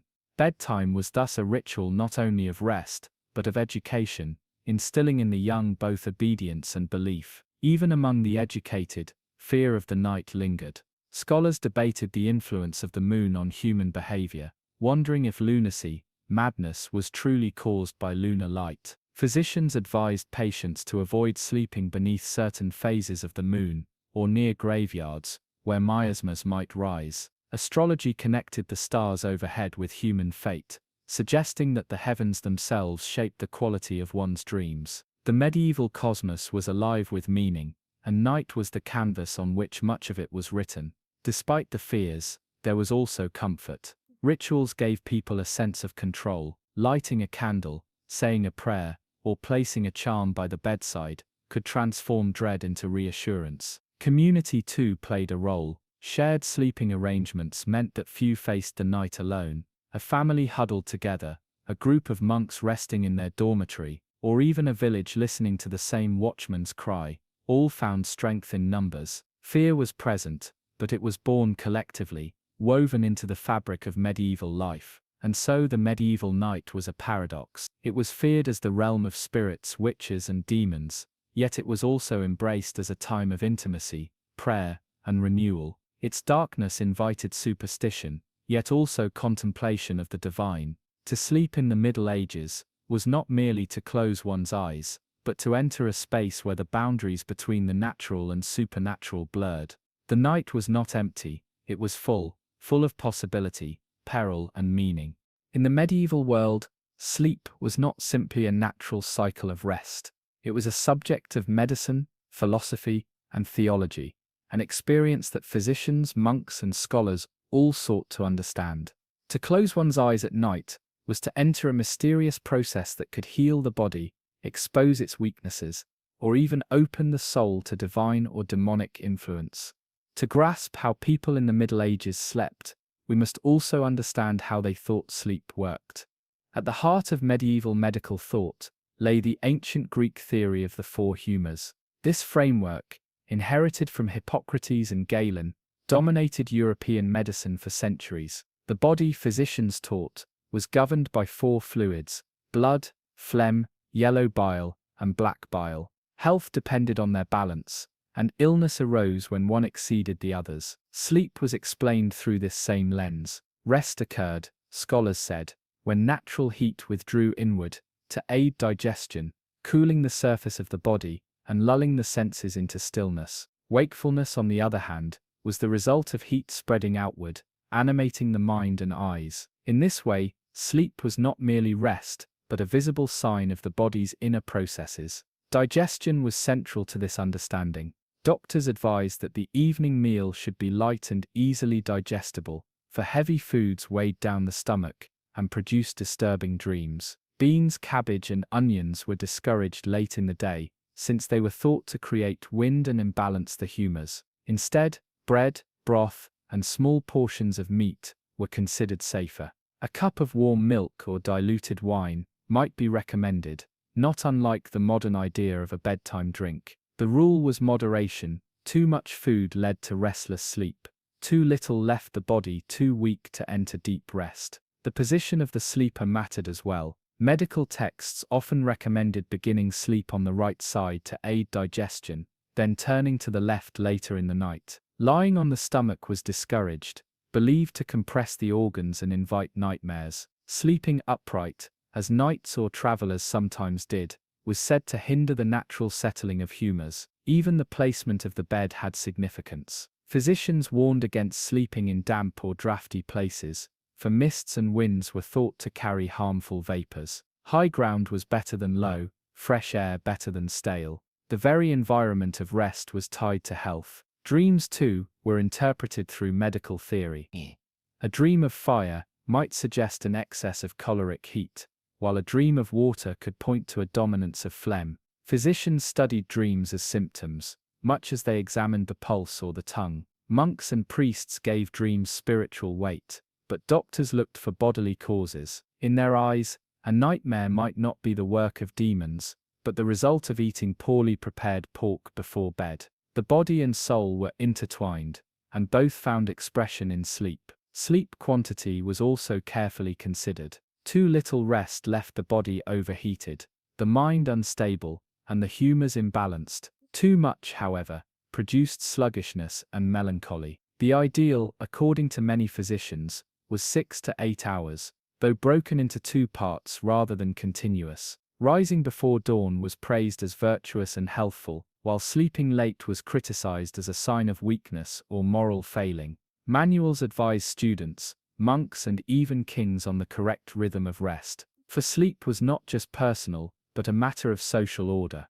The connection between sleep and illness was widely recognized. Fevers altered rest, either plunging patients into delirious sleep or leaving them sleepless for days. Melancholy, a condition linked with black bile, was often accompanied by excessive drowsiness or troubled dreams. Insomnia could be treated with herbal remedies: poppy, valerian, or lettuce. Physicians sometimes prescribed baths or massages to encourage sleep, or warm compresses placed on the forehead. For the wealthy, perfumed pillows filled with lavender or chamomile were believed to soothe the senses. Medicine and comfort intertwined, for both served the same end: restoring balance. Astrology also shaped medieval medical beliefs. The stars and planets were thought to influence not only health, but the timing of treatments. Physicians consulted celestial charts before advising when to bleed a patient, administer herbs, or recommend rest. The moon, in particular, was tied to sleep. Just as tides rose and fell, so too did the body's humors wax and wane with lunar cycles. A sleepless night during the full moon might be blamed not on anxiety, but on the heavens themselves. To many, this cosmic dimension made sleep part of a larger universal order. Religious views overlapped with medical ones. Sleep was often compared to death, a temporary departure of the soul that foreshadowed the eternal rest to come. Physicians acknowledged this, yet they sought to distinguish natural sleep from dangerous lethargy. There was a fine line between healthy rest and the sleep of illness. In cases of coma or deep stupor, doctors worried that the vital heat had withdrawn too far, endangering life itself. Treatments might include warming the body, applying ointments, or even burning aromatic herbs to awaken the senses. For all its theories, medieval medicine was deeply practical. Physicians and household guides alike offered ordinary people advice on how to sleep well. Rooms should be quiet and dark. Straw mattresses should be regularly changed to prevent dampness and disease. Bed curtains could block drafts. Perfumes, music, or prayers might ease the mind. Though framed in the language of humors and vapors, these recommendations often aligned with what we would now call good sleep hygiene. They reflected centuries of accumulated observation, woven into the fabric of daily life. Of course, not everyone had access to learned physicians. Much of medieval sleep medicine came from local healers, midwives, or family traditions. Remedies were passed down through generations, blending classical knowledge with folk wisdom. A poultice of herbs, a charm placed under the pillow, or a whispered blessing might be used as readily as any prescription. This coexistence of medical, spiritual, and magical approaches reveals how varied the medieval experience of sleep truly was. Taken together, these beliefs paint a picture of sleep as both fragile and vital. It was fragile because imbalance, illness, or evil spirits could so easily disturb it. Yet it was vital because, without proper rest, the body and soul could not thrive. Sleep stood at the intersection of medicine, faith, and daily practice, a rhythm of life that demanded attention, care, and reverence. In the quiet of a medieval chamber, with a simple straw bed and the glow of a fading candle, a sleeper lay not only in the arms of rest, but also in the web of humors, stars, prayers, and fears that defined their world. To close one's eyes was never just to drift away. It was to enter a carefully managed state, watched over by physicians, priests, and the heavens themselves. The medieval world fostered a rhythm of sleep, shaped by candlelight, seasons, and silence. People drifted naturally into rest, guided by the setting sun and the cycles of nature.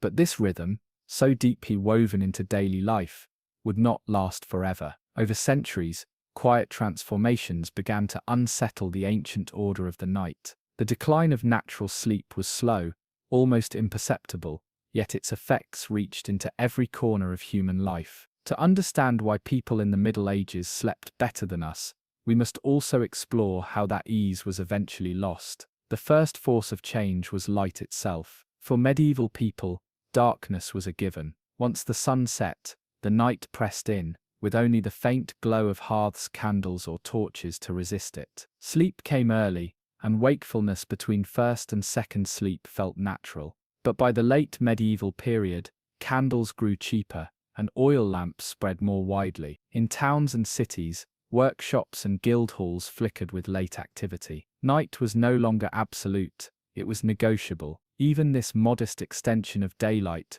began to erode the ancient pattern of segmented rest. With the Renaissance came an even greater shift. Curiosity, art, and scholarship flourished, and so too did the desire to stretch the hours of the day. Scholars studied by candlelight into the depths of night.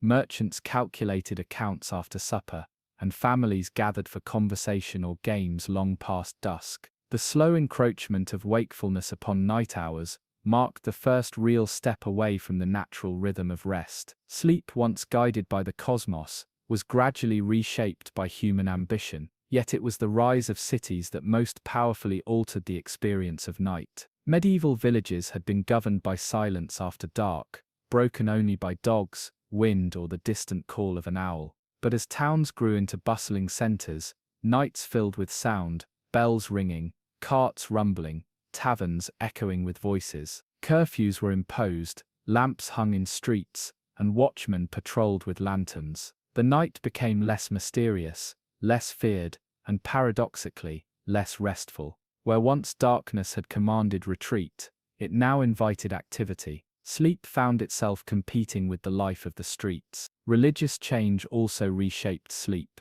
The Reformation, in the 16th century, followed by the Counter-Reformation, altered daily rhythms. Night vigils, long a central part of monastic devotion, declined in many places. In Protestant lands, emphasis shifted toward productivity, discipline, and early rising. Sleep was reframed less as a natural need, and more as a measure of virtue. To sleep too long was to risk accusations of laziness. This moralization of sleep slowly transformed it from a communal rhythm into a personal responsibility. Then came the most dramatic force of all, artificial light on a grand scale. By the 17th century, cities like Paris and London began to introduce organized street lighting. The glow of lanterns no longer belonged only to homes and hearths. It filled entire neighborhoods. For the first time in history, people could walk safely under the stars, conduct business, or linger in taverns without fear of darkness. Night became not an end, but a new beginning. The old pattern of first and second sleep began to dissolve. People stayed awake later, rose later, and gradually moved toward the continuous block of rest familiar today. This transformation deepened with the Industrial Revolution. Factories and machines demanded not harmony with nature, but obedience to the clock. Work no longer followed the sun,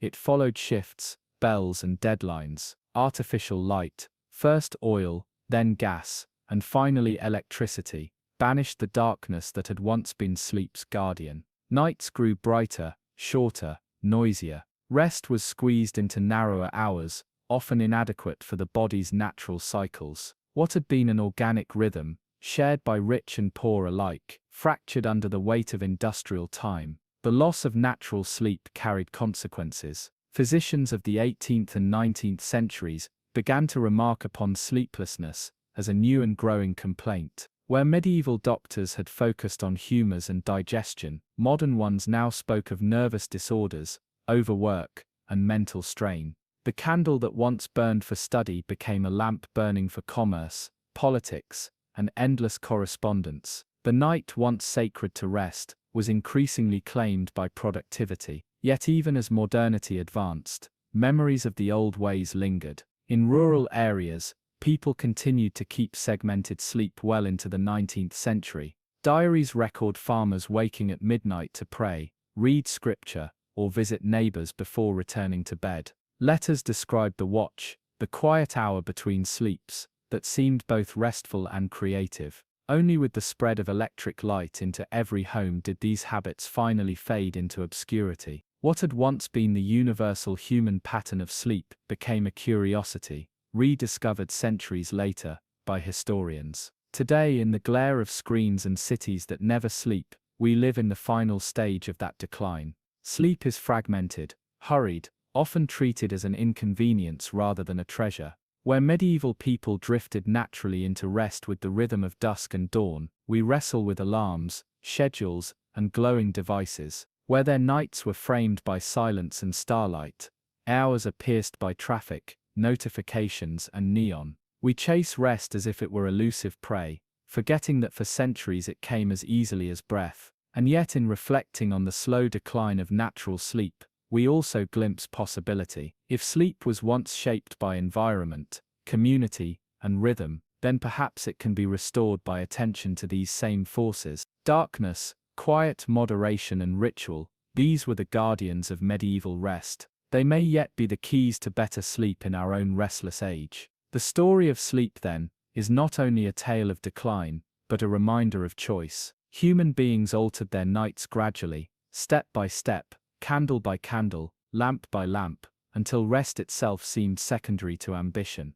But just as the Middle Ages reveal how well people once slept, they also remind us that the rhythm of nature has not vanished. The stars still rise, the body still seeks balance, and sleep, if invited, still comes. So when we ask why people in the Middle Ages slept better than us, the answer lies partly in what they had, and partly in what we have lost. They possessed darkness, silence, and community. We possess light, noise, and constant motion. The decline of natural sleep was not inevitable, it was the price of progress. But knowing this, we may find in their story not only nostalgia, but guidance. In the end, the medieval sleeper, resting after a long day's labor, wrapped in the stillness of night, represents more than a distant past. They are a mirror, showing us what it means to be in harmony with the world, with the body, and with the mystery of rest itself. As our journey through the medieval night draws to a close, we return to the question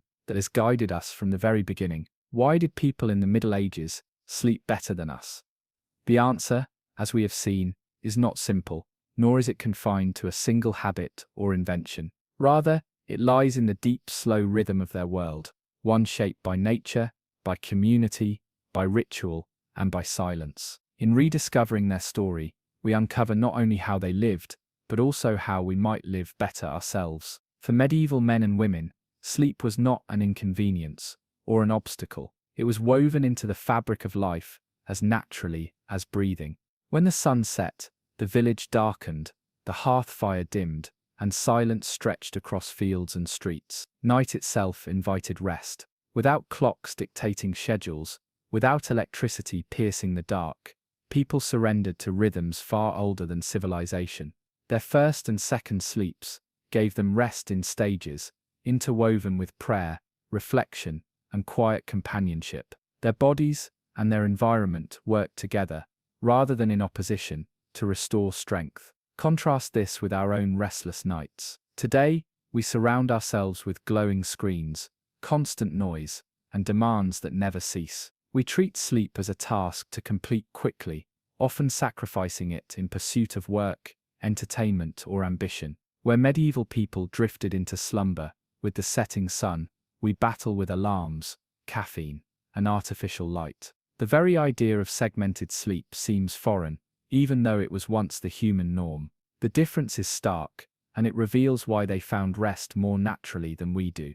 The lesson, however, is not that we must return to the Middle Ages. Few of us would wish to exchange the comforts of modern life for their hardships, their illnesses, or their precarious survival. The medieval world was not a paradise. It was often harsh and uncertain. But within that harshness lay certain truths about rhythm, community, and the body, that remain as relevant today as they were 600 years ago. From the medieval night, we learn the power of darkness, true darkness, not the faint shadow cast by a street lamp or a glowing phone, but the enveloping quiet of a world without electricity. Darkness signals to the body that it is time to rest, releasing natural rhythms of sleep that artificial light disrupts. The medieval sleeper, wrapped in shadow, knew rest in a way we often deny ourselves. We also learn the importance of silence. The medieval village, once the curfew bell rang, fell into stillness.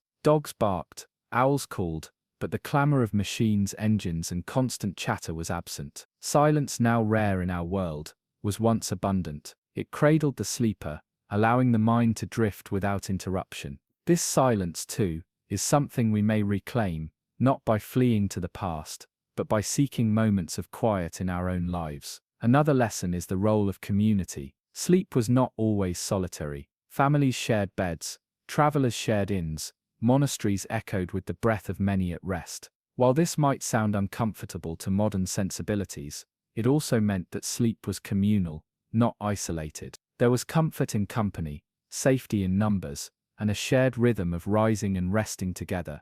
Today, in an age of loneliness and fragmented schedules, this reminder of shared humanity speaks with quiet power. Finally, there is the lesson of acceptance. Medieval sleepers did not fight their nights. They lived within them. They allowed for first and second sleep, accepted wakefulness in the middle hours, and found peace in prayer or reflection. They did not demand 8 hours of unbroken rest, nor did they see wakefulness as failure. Instead, they worked with the body's natural patterns. This acceptance is perhaps the most profound lesson of all, that rest is not something to control, but something to receive. Taken together, these lessons form a kind of gentle wisdom. Darkness, silence, community, and acceptance. These are not relics of a lost age, but pathways that remain open to us even now.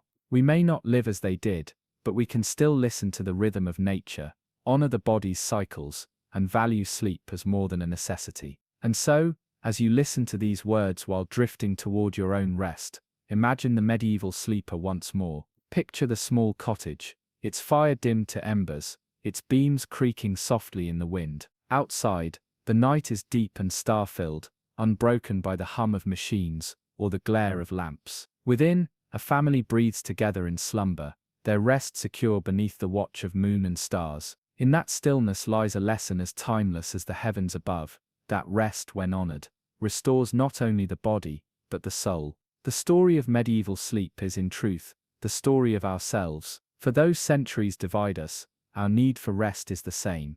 The body still longs for rhythm, the mind still seeks quiet, the heart still finds peace in darkness. The medieval night reminds us that better sleep is not a dream of the past, but a possibility of the present. As we close this journey, let us carry these lessons with us. To dim the lights, to embrace silence, to rest without guilt, and to honor the gift of sleep.